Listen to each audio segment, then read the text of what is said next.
Welcome back to part 6 of our Explainer series. Today, we're putting on our risk adjustment educator hats to dive into the absolute nuts and bolts of a massive change hitting the medical coding world. We are talking about the transition from CMS-HCC version 24 to version 28, which is completely taking over by 2026. Now, if you've been working with chronic conditions like diabetes, you already know that how we capture clinical data directly impacts patient care and, of course, provider reimbursement. So buckle up, because we're going to break down exactly what's changing and how you can prepare your documentation to match it. Are your charts ready for the shift? Let's find out. Here's our roadmap for today.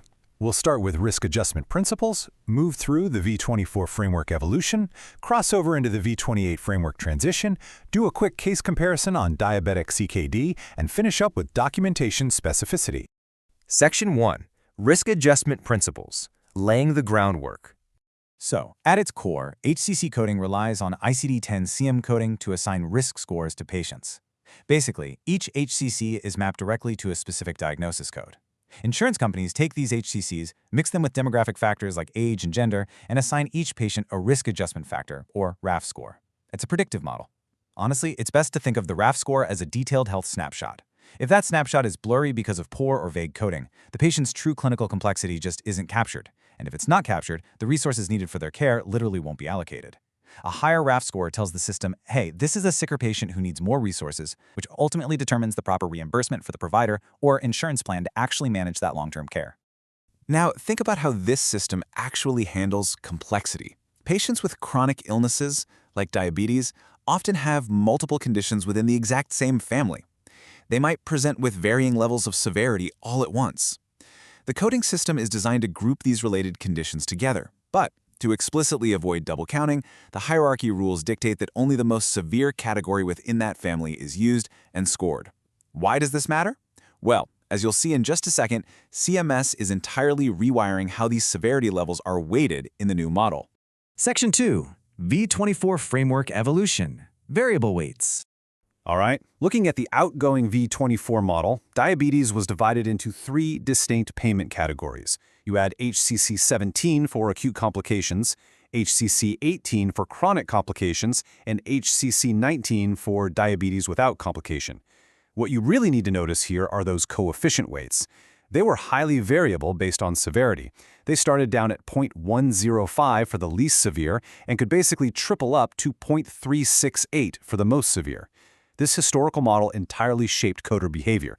Because the coefficient scaled so dramatically, there was an immense financial focus on documenting the absolute highest severity possible. Every minor detail could drastically change that resulting RAF score. Keep that firmly in mind because it perfectly sets up the stark contrast we're about to see. Section 3. V28 Framework Transition. Equalized Coefficients. Under the new V28 model, the diabetes family actually expands from 3 categories to 4. HCC 35, 36, 37, and 38. HCC 35 handles pancreas transplant stats, and that gets its own separate weighting. But look closely at HCC 36, 37, and 38. Whether the patient has severe acute complications, chronic complications, or absolutely no complications at all, the diabetes coefficients are now completely equalized. They all share a flat coefficient weight of 0.166, 0.166 across the board. That is a massive structural change from the variable weights of V24.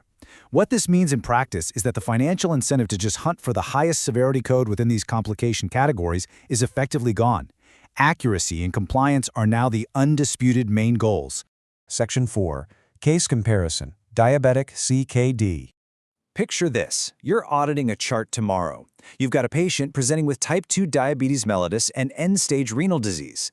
Under the old V24 model, the diagnosis code E11.22 for diabetic chronic kidney disease mapped straight to HCC 18, and the N18.6 code for end-stage renal disease mapped to HCC 136.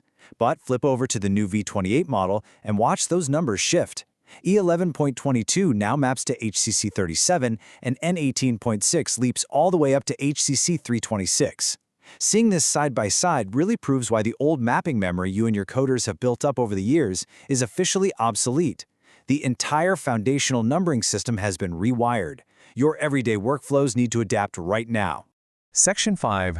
documentation specificity, the 6-point checklist.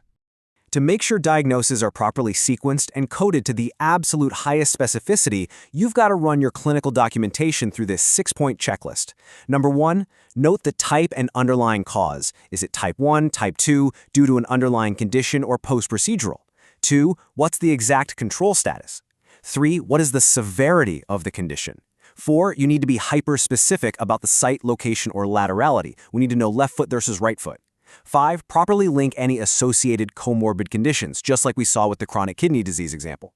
And finally, number 6, always document any relevant substance use or exposure. Running your charts through this checklist guarantees you're capturing the whole picture.